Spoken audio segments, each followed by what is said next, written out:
Assalamualaikum warahmatullahi wabarakatuh.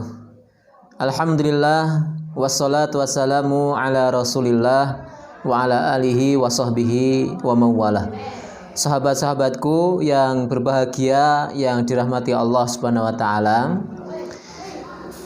Dengan masuknya bulan Dzulhijjah, kita semua harus bisa mengenali bulan ini dengan ilmu yang Allah Subhanahu wa taala ajarkan kepada kita dan juga Rasulullah sallallahu alaihi wasallam ajarkan kepada kita. Harapannya kita masuk bulan Dzulhijjah ini kita bertambah ilmu dan juga bertambah amal, syukur bisa mendakwahkan kepada orang-orang sekitar kita. Apa yang harus kita ilmui dari bulan Dzulhijjah ini? Pertama, di dalam Quran surat At-Taubah ayat 36 ya, Allah SWT sebutkan dalam satu tahun itu ada 12 bulan. Ya, memang kita ketahui semua ya, sebagaimana kita maklumi semua, kita ketahui bahwa dalam satu tahun itu ada 12 bulan. Bulan apa? Tentu yang dimaksud adalah bulan-bulan Hijriyah. Dan alangkah naifnya kita semua kaum muslimin kalau tidak hafal. Ya, jadi yang pertama kita harus tahu bulan Hijriyah. Kemudian dari bulan Hijriyah itu ada 4 bulan yang haram atau bulan terjaga, atau paling mudah diterjemahkan juga bulan yang suci. Nah, ini disebutkan di dalam hadis riwayat Bukhari, Rasulullah bersabda, "Az-zamanu qad istadaraka hayatihi yauma khalaqas samawati wal ard." Zaman atau setahun itu beredar atau berputar sebagaimana hari Allah ciptakan langit dan bumi. Ya, dari awal sampai sekarang Allah Subhanahu wa taala menjadikan satu tahun itu 12 bulan, tidak pernah geser, berlebih atau kurang. Ini subhanallah, harus kita syukuri bagaimana sempurnanya ciptaan Allah Subhanahu wa taala. Mesin tahun itu tidak pernah error. Berbeda dengan yang kita miliki mesin-mesin buatan manusia.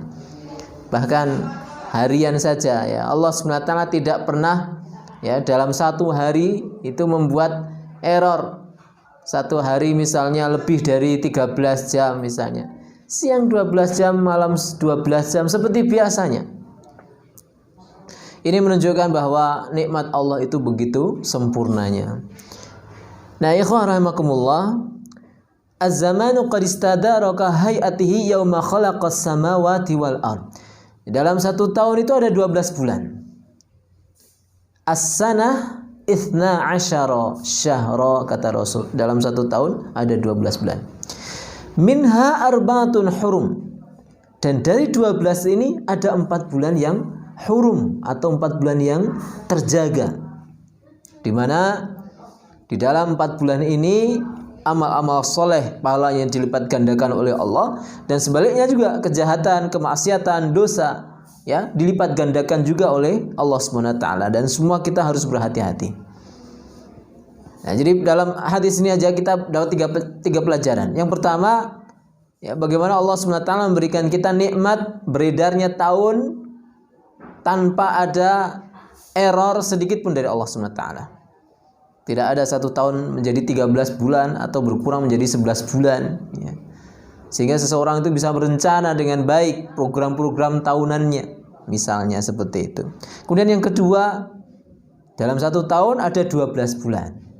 Saya kira teman-teman semua sudah hafal ini. Ya, di sana kita mengetahui bulan yang pertama adalah bulan Muharram. Ya. Kemudian setelah itu Safar, kemudian Rabiul Awal, Rabiul Akhir, Jumadil Awal, Jumadil Akhir, Rajab, Sya'ban, Ramadan, Syawal, dan Dzulqa'dah serta Dzulhijjah. Nah, kita ulangi lagi: Muharram, Safar, Rabiul Awal, Rabiul Akhir, Jumadil Awal, Jumadil Akhir, Rajab, Sya'ban, Ramadan, Syawal, dan Dzulqa'dah serta Dzulhijjah. Ini 12 bulan harus kita ajarkan kepada anak-anak kita semua. Kemudian pelajaran yang ketiga, dari 12 bulan ini ada 4 bulan suci ya. Dilanjutkan dalam hadis tadi, salasatun mutawaliyatun, 3 bulan berturut-turut. Ya, 3 bulan yang jadi ada 4 bulan suci, 3 bulannya berturut-turut. Salasatun mutawaliyatun. Dzulqa'dati wa Dzulhijjati wa Muharram. Berurutan. Dzulqa'dah, Dzulhijjah, kemudian Muharram. Ini 3 bulan yang suci, di mana pahala di dalam amal-amal soleh di dalam bulan ini dilipat gandakan oleh Allah. Dan sebaliknya, kemaksiatan, dosanya juga dilipat gandakan oleh Allah. Jangan sampai. Kemudian ada satu yang tidak urut. Wa Rajabu Mudhar alladzi baina Jumada wa Sya'ban. Dan bulan Rajab Mudhar. Ini Rajab itu biasa disebut sebagai Rajab Mudhar, yang terletak antara Jumadil Akhir dan Sya'ban. Ya, dia tidak urut sendiri, nyempil sendiri. Jadi ini pelajaran yang ketiga. Jadi pelajaran yang pertama, kita syukuri Allah berikan kita 1 tahun tanpa ada kekurangan, tanpa ada kerusakan perputarannya. Ya. Kemudian yang kedua, pelajaran yang kedua, kita harus menghafal 1 tahun itu ada 12 bulan. Ya, dimulai dari bulan Muharram dan selesai pada bulan Dzulhijjah. Kemudian yang ketiga, dalam 12 bulan itu ada 4 bulan yang suci, 4 bulan yang mulia, 4 bulan yang terjaga dari segala kemaksiatan. Nah, ikhwah rahimakumullah, kemudian pelajaran yang berikutnya, dari 4 bulan yang suci ini ada 1 bulan yang sangat menarik, yaitu bulan Dzulhijjah. Bulan Dzulhijjah ini, awal bulan Dzulhijjah khususnya, yaitu pada tanggal 1 sampai tanggal 10, yang disebut sebagai Ayyamul Ashr, atau 10 hari awal bulan Dzulhijjah, itu disebutkan di dalam Al-Quran, di awal Quran surat Al-Fajr. Allah berfirman, A'udzubillahi minasyaitonirrajim, Bismillahirrahmanirrahim, wal fajr walayalin ashr. Demi waktu fajar dan demi 10 malam. Para ulama ahlu tafsir, kebanyakan mereka menafsirkan maksud dari 10 malam ini adalah 10 hari awal bulan Dzulhijjah. Dalil mereka hadis riwayat Bukhari dan At-Tirmidzi. Ya, Rasulullah sallallahu alaihi wasallam bersabda, "Ma min ayyamin al-'amalu salih fiha ahabbu ila Allah min hadhil ayyam." Tidak ada hari-hari di mana amal soleh di dalamnya lebih dicintai oleh Allah daripada amal soleh di hari-hari ini, yakni ayyamul ashr, yaitu 10 hari awal bulan Dzulhijjah. Coba, luar biasa nih. Hadis riwayat Bukhari, artinya hadis ini semua sepakat akan kesahihannya. Tidak ada amal soleh yang lebih dicintai oleh Allah melebihi dari amal soleh yang dilakukan di 10 hari awal bulan Dzulhijjah. Sampai para sahabat bertanya, mereka bertanya, "Ya Rasulullah, wal jihadu fi sabilillah." Mereka bertanya, "Ya Rasulullah, apakah pahalanya itu mengalahkan jihad fi sabilillah? Jihad aja kalah pahalanya ya Rasul?" Qal wala jihadu fi sabilillah. Rasulullah sampai mengatakan, jihad fi sabilillah pun kalah. Pahalanya kalah daripada amal soleh yang dilakukan di 10 hari awal bulan Dzulhijjah ini. Kecuali, kata Rasul, illa rajulun kharaja binafsihi wa malihi falam yarji min dzalika bisyai'. Kecuali seseorang keluar dari rumahnya membawa dirinya dan hartanya, dan dia tidak balik ke rumahnya dengan membawa sesuatu apapun. Artinya dia syahid, meninggal. Kecuali orang yang jihad, kemudian dia berjihad tentu membawa diri ya, dan membawa harta, maksudnya harta yang dia miliki, mungkin ya pedang ataupun pakaian besi dan sebagainya, dan dia gugur. Nah, kalau itu nggak ada saingannya. Ya, kita tahu semua bahwa keutamaan orang yang syahid fi sabilillah itu luar biasa.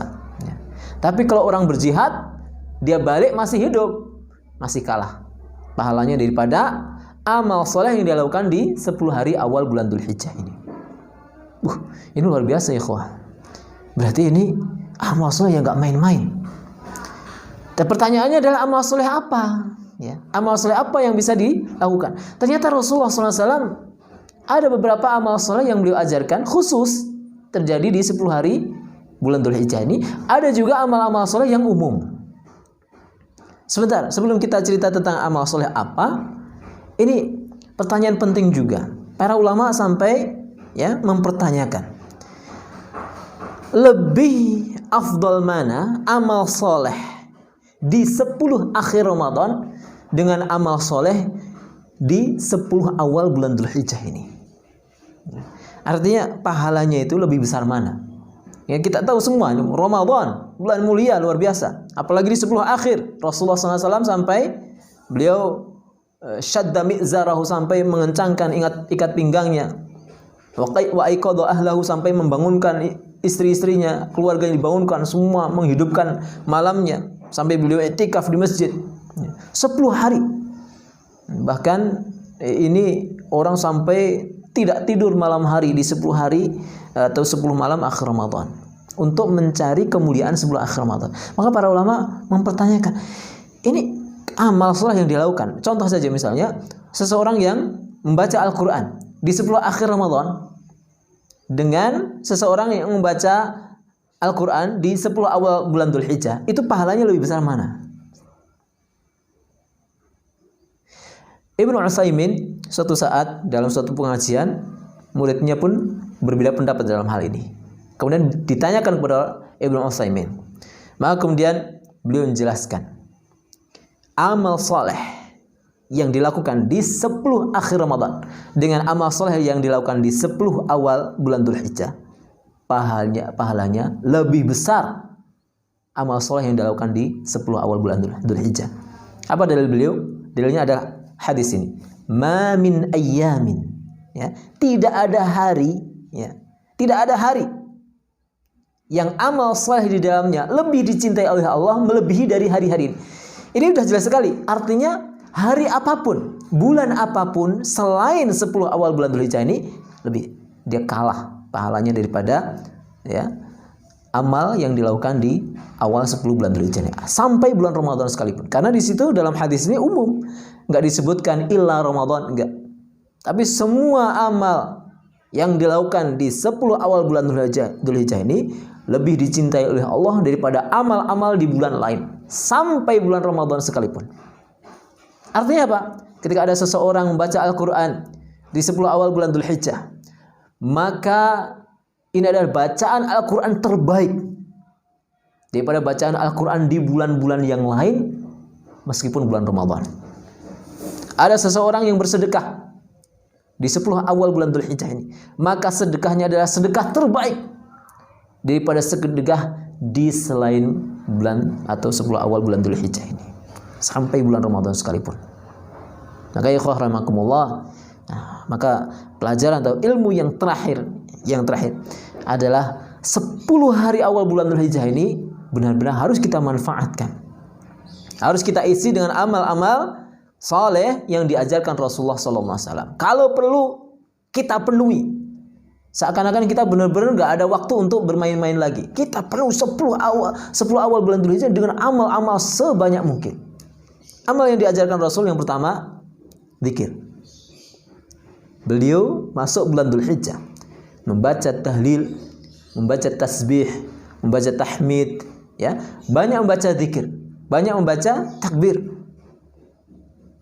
banyak membaca tahlil la ilaha illallah, banyak membaca tasbih subhanallah walhamdulillah wala ilaha illallah wallahu akbar, perbanyak ketika sudah masuk bulan Dzulhijjah. Kemudian yang kedua, amal soleh berupa puasa. Puasa Dzulhijjah disyariatkan dari tanggal 1 sampai tanggal 9 Dzulhijjah, sebagaimana yang dilakukan oleh Rasulullah Sallallahu Alaihi Wasallam. Ya, jadi kalau mau berpuasa, yang terbaik jika mau meniru Rasul dari tanggal 1 sampai tanggal 9 Dzulhijjah. Kalau tidak, maka minimal adalah puasa Arafah, yaitu 1 hari sebelum Idul Adha. Ya, puasa di 1 hari sebelum Idul Adha, atau tepatnya di orang bilang hari Arafah. Ya. dan keutamanya luar biasa, ya. Keutamanya menghapus dosa 2 tahun sekaligus. Tahun yang telah lalu dan tahun yang akan datang. Jadi ibaratnya nih, ada seseorang yang baru mau berbuat dosa, sudah diampuni oleh Allah SWT gara-gara dia berpuasa Arafah, kalau diterima oleh Allah SWT. Bayangkan, dia belum melakukan dosa, sudah diampuni oleh Allah SWT. Kalau puasa Arafahnya diterima oleh Allah. Jadi ini keutamaan puasa Arafah. Jangan pernah lewatkan ini. Kemudian ikhwah rahimakumullah, amalan yang lain adalah tentu amalan apapun, ya. Banyaklah membaca Al-Qur'an, banyak bersedekah. Sedekah terbaik benar-benar hari ini. Kita bersedekah 100.000, 200.000, itu adalah sedekah terbaik daripada di hari-hari yang lain. Apalagi kita wakaf, ya.